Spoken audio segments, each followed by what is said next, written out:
మనుషులలో ఎవరికి తెలియదు. ఆయన వచ్చాడని గాని, తీసుకెళ్ళాడని గాని, రాకడ జరిగిందని గాని, ఎత్తబాటు జరిగిందని గాని ఎవరికి తెలియదు. ఎప్పటి వరకు తెలియదు?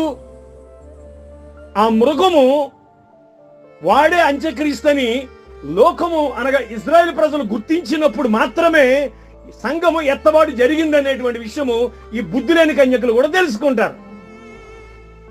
అదే మహా శ్రమల కాలము, అదే 6వ ముద్ర. Praise Lord. అర్థమైందండి? ఎందుకంటే ఇది బైబిల్. మనం చెప్పింది బైబిలు, ప్రవక్త చెప్పింది బైబిలు.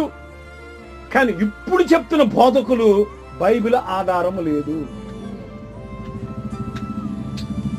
వింటున్నారండి? అంటే ప్రవక్త మాటల్లో అక్కడక్కడ వాళ్ళకి ఏది తోస్తే అది చెప్తున్నారు.